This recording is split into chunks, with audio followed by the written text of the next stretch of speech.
Jeden, jeden, jeden.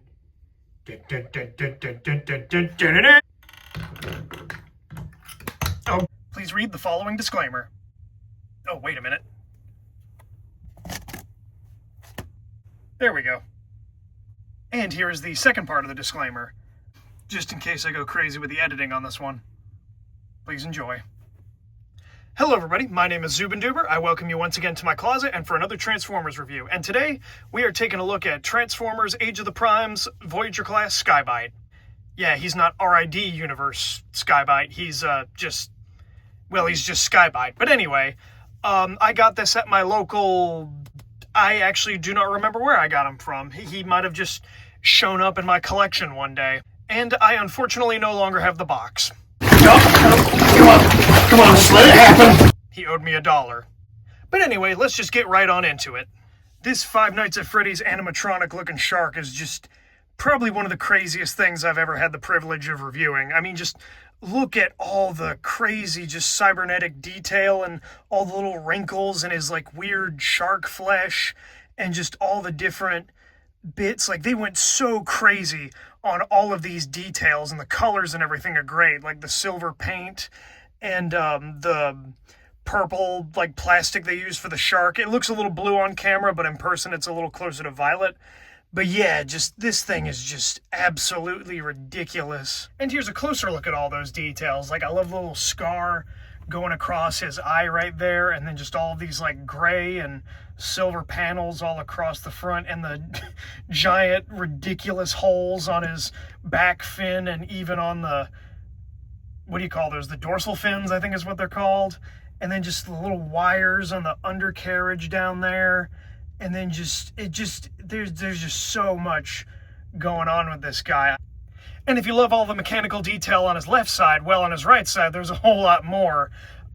There's just a lot more silver on this side, and just so many more robot parts. Like this little part right here, I really, really like. I didn't mean to poke you. I'm sorry, Skybyte. Please don't hurt me. And yeah, there's just so much going on. And one of my favorite little things right here that's a little bit more noticeable on this side, if you can see it on camera, but I love how this little panel right here goes from the violet, purplish blue color just down to like the dark gray. Like that is just so neat to look at. So if you couldn't tell based on these side profiles, asymmetry is kind of the name of Skybyte's game. And if you suffer from OCD or anything, I would just recommend doing something else while this video plays in the background, because I need my watch time.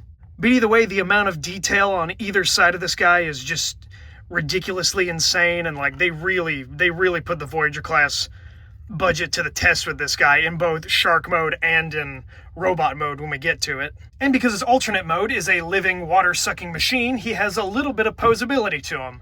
Not much though. You can take his head and just move it up and down like that. You can take his bottom jaw and move it up and down, and if you remove the blasters, unfortunately they are not blast effect compatible, worst toy ever, but you can remove the blaster from these two tabs right here, and then you can just move it even further. He has a fin swivel at both of his dorsal fins, and his tail can move left and right. And there's even a swivel at the tail, but that's more for the robot mode. So yeah, there's not a lot of posability in the shark mode, but there's just enough to where it's just not a brick, basically. Also, you kind of have to be careful taking photographs of him like I do, because he kind of suffers from the jet mode syndrome, where he looks really, really good from the top and the sides, but as soon as you flip him around, it's like, oh yeah, that's a robot. But this vulnerability does lend itself well to a flight stand. I did not think that was actually going to land. Hey, that rhymes. You can put the claw piece on what will become his chiseled abs. And there we go. We have a flying shark. Now, that might sound ridiculous, but he actually did fly in the show, as well as tunnel underground. So, yeah, he's a shark of all trades is what he is. Before we move on to transformation, here are size comparisons. Here he is with Legacy United Deluxe Class Sideburn, fellow Sharkticon Studio Series 86 Deluxe Class Gnaw, Legacy United Deluxe Class Squeeze Play from that one 4-pack, and Leader Class Comic Edition Straxus. So yeah, onto the transformation, and it's not the worst transformation in the world, but it's a little finickier than I would like. It's just a lot of stuff kind of gets in the way, and, well, I'll just show you what I mean. So first what you want to do is you'll just turn this guy around, and then just split these open, and you can get a glimpse of that beautiful head sculpt in there. But you'll just leave those as is, or what I like to do, since these are on 5mm ports, is you'll just pop these off and set them to the side for now. And then what you'll do is you'll take these parts right here and just slide them out like so. And then you'll just take the head, the top of the head, and just pop it off like that. Sorry, stupid. You'll just set it there, and then you'll take the legs and pop them off from this assembly right there. Those little tabs right there go into those little holes in the back of the legs, and then you'll just split them apart, and then just accordion them out like so, and fold the feet up like that. And then what you'll do for the arms is you'll separate them like that, and then move them down and slide this one back, and then slide this one forward. There we go. That's a really clever technique I like that they do on this one. Straighten out the arms, fold these out, make sure everything's like that, and then what you'll do is you'll just accordion this up. Then what you'll do, and this is kind of the finickier part, this is finickier than I would like anyway, what you'll do is just kind of move these up here, and then move the head up there like that, and then that little tab right there will go into this slot right here. So you'll just push it in a little bit, and then fold it, push it in and fold it, then take the dorsal fins and just slide them up like that, and then kind of just push that together, and then take the shoulder panels and just put them back on. Oh, I should have done it on camera. But then you'll just take the shoulder panels and just pop them back on like so. And I believe this is the right way. Let me just double check. Nope, that is not the right way. Wait. Yeah, that's not the right way. Ah, there we go. They're supposed to be assembled like that. So you'll just straighten everything out, twist these around to the proper way, and there we go. Remember when I said Flatline gave me daddy vibes? Well, I'm getting them more on this guy. Sorry, Flatline, but you can talk to the hand, because I've got me a shark guy now. I gotta stop making these jokes. I don't have much to say about this robot mode, other than it's just intimidating. Like, this guy is a beast. Like, he is just so imposing and threatening, and just, he looks just so, just, I mean, just look at him. Like, he looks scary. I think this was kind of the thing that, like, really inspired me to pick him up, was I never watched the cartoon or had the original toy or anything, but just, I love me some Decepticon freaks, if you couldn't tell by the size comparisons. But yeah, this just looks really, really good, and I love that all the asymmetry from the Cyber Shark mode is carried over to the robot mode, down to small details like the different arm sculpts they had to make, and like the different little bits on the thighs and the ankles and the feet. Like, yeah, it just looks really, really great. And of course the ginormous claw, that is just so cool. But yeah, I don't have much to say about it. Like, it looks scary. Like, I would be scared of this guy. And a part of that fear can be attributed to this head sculpt, which, yeah, if I were an Autobot and I saw this coming at me, I'd be scared.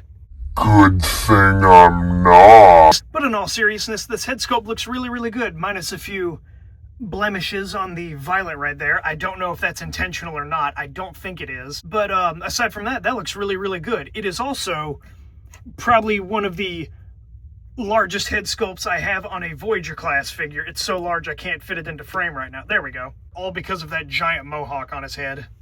And of course that giant claw he has is awesome. He can of course use it on Hot Rod to get revenge because of the last review. Man, I wish he would do that to me. For his accessories, as mentioned before, he comes with this little blaster that you can plug into his hand. Looks pretty cool, even though it's not blast effect compatible. And if you turn him around, you can take these little dorsal fins off, like so. And he can use either this one, or he can use both of these as little knives. And that's all he comes with, which I'm okay with, because again, he's got the giant claw. And I'm fairly certain this guy is more into poetry than he is fighting, so yeah, I think it checks out.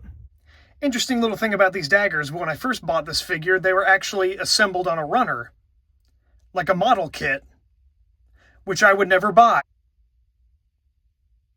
Well, people are allowed to change. If I had to harbor one complaint to this figure, it would be this specific shoulder pad right here. Now, this one on his left works pretty well, like it can hold its position all right. Whoops. Yeah. But this one on the left right here, it can hold its pretty well too, but it'll reach a certain height and it just flops like that. It can still hold positions okay, but it'll just reach a certain height and it'll just flop like that. So I guess the QC gremlin got a hold of me. If you're also suffering from this issue, you can take the shoulder pads off, but then he just looks bald without him, and then you don't really have anywhere else to put them because there's no 5mm ports on anywhere except there where they're supposed to go. So yeah, I prefer the shoulder pad look. All right, let's get into posability. His head is on a ball joint. It can do a full 360 degrees and look up that far and look down that far. His shoulder panels are on a 360 degree swivel and can move up and down. His butt shoulder joint is on a full 360 degree rotation. He has a bicep swivel and a bend at over 90 degrees. He has a wrist swivel and can also do that. On his other arm, he's got a bicep swivel at the claw, and his claw can move 360 degrees. And this part is on a hinge joint, this part is on a hinge joint, and these can move up and down, like that. He's got a waist swivel, 360 degrees. His leg can kick up that high and kick back about that high.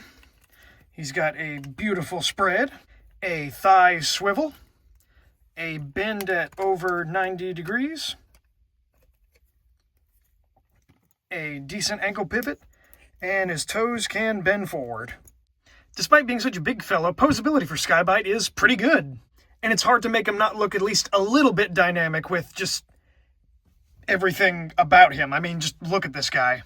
You can do some cool stuff like this, something like this, or something like this, which would have looked infinitely cooler if I hadn't have broken my figure stand while I was trying to record this, so yeah. Or, like I said earlier, you can always have him posing, writing banger poetry. Alright, and here are final size comparisons. Here he is with Sideburn, and Gnaw, and Squeeze Play, and Bludgeon, and Straxus, and Legacy Evolution Armada Optimus Prime, because I was unfortunate to not get Omega Prime, and I literally have no other robots in disguise characters. Well, unless you want to count these ones. Overall, I really like Age of the Prime Skybyte, despite my current disposition. But yeah, I have no real problems. This is a solid Voyager class figure. I mean, minus the whole issue with one of the shoulder pads being a little loose, and then the transformation itself just being a little bit finicky. But other than that, I've got no issues with it. Now, would I recommend this? It just really depends. If you're a fan of the character, then I would get it. Other than that, I would just kind of wait for a price drop, because with tariffs and everything, I just wouldn't bother. How would I put this? Well, because we're dealing with Skybyte, I decided to write myself a little haiku in order to express my feelings for this figure. Oh, thank Primus I was cut off. Yeah, I'm actually not reading that haiku. TLDR, really good figure. I like it a lot. If you're a fan of the character or you like absolutely freaky Decepticons, get it, but maybe wait for a price drop. Anyway, that was my look at Age of the Prime Skybyte. I hope you enjoyed it. I apologize if this was a much shorter review, but I hope to see you guys next time. Be sure to like, comment, and subscribe. And that's just about it. Peace out. Do do do do do do do do do do.